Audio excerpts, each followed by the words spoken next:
What if part of the Bible tells a story that most people have never been taught? A story about angels who descended to earth, broke divine law, and changed the course of humanity forever. This is the forbidden story of the Watchers and the Nephilim.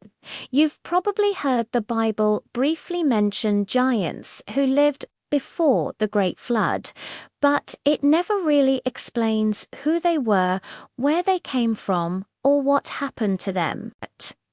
However, ancient texts outside the official canon fill in these gaps with a shocking narrative.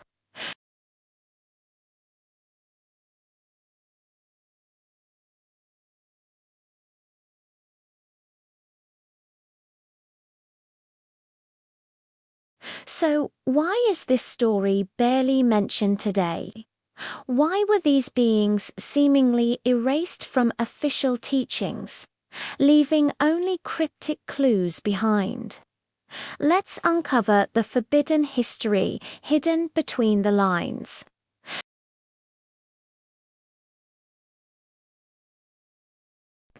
In the celestial hierarchy, they had a very specific and important job: to observe humanity from a distance. Their one and only rule was simple: watch, but do not interfere. They were meant to be guardians, silent observers of mankind's development.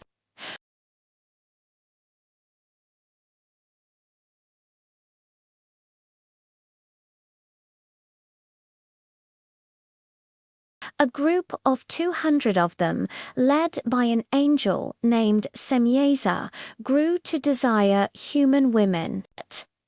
They looked down from their post in the heavens and were consumed by lust.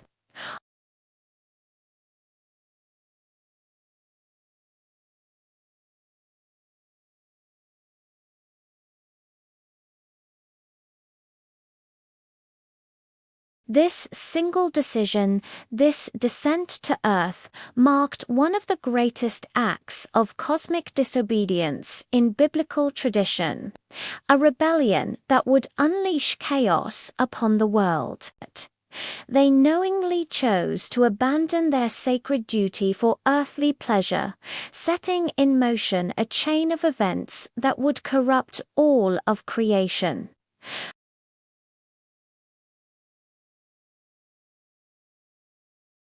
When they came down to earth, they brought with them knowledge that humanity was never meant to possess. They taught humans the art of making swords, knives, and shields, the secrets of warfare and bloodshed. They revealed the mysteries of sorcery, incantations, and root cutting, opening doors to supernatural powers that were not for mortals to wield. They taught astrology, the signs of the heavens, and the course of the moon, giving humans a sense of control over their destiny that belonged only to God. They even taught the art of cosmetics, how to make eyeshadow and bracelets, which the texts describe as a form of deception and vanity.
And when the animals were gone, they began to devour each other and, eventually, humanity itself. The earth became filled with violence, oppression, and bloodshed. The cries of mankind reached the heavens, pleading for deliverance from these monstrous beings. The Nephilim were not just giants, they were a biological and spiritual mistake, a hybrid creation that had no place in the natural order. They were an abomination, a living symbol of the Watcher's sin, and a problem that could not be undone by any mortal means. As God looked down from heaven, he witnessed a world consumed by total corruption. The divine experiment of humanity had been hijacked and twisted. The earth was filled with violence, and the spirits of the Nephilim were a permanent stain that could not be redeemed. The Watchers had violated cosmic law and unleashed an unstoppable plague upon creation. The punishment had to be absolute.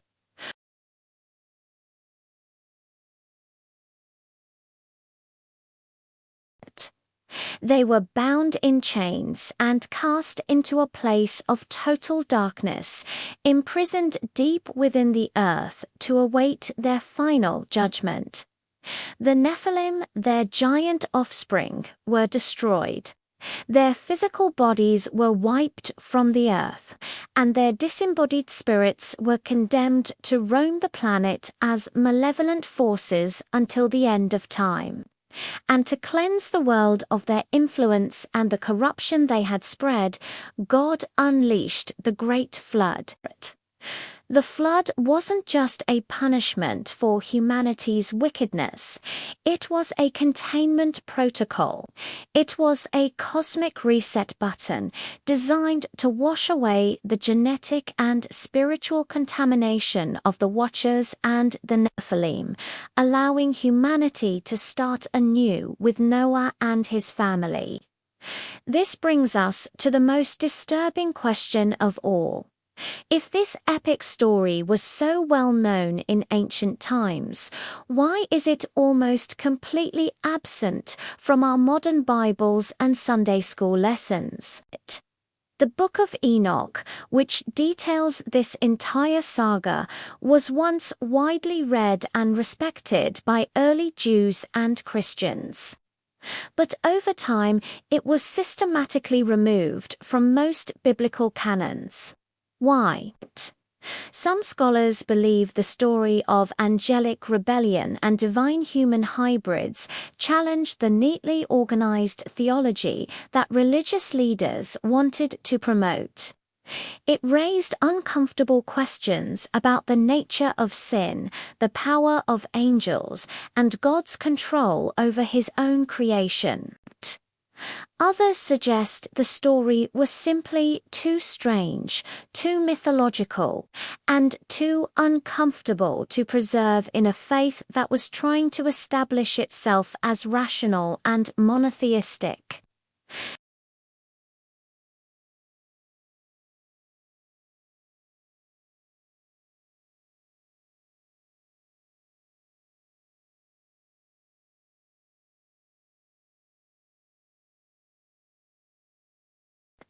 They are hidden in plain sight in Genesis chapter 6, echoed in the epistles of Peter and Jude, and even mirrored in the visions of Revelation.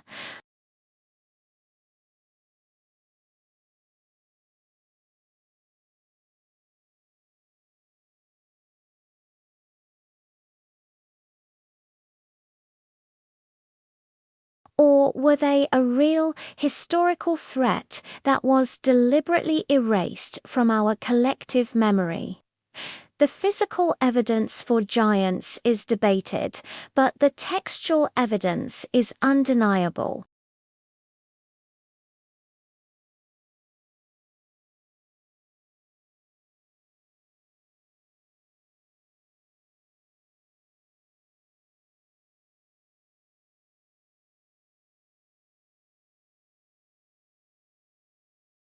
If angels once interfered directly in human affairs, breaking the most sacred laws of the cosmos, who's to say it couldn't happen again?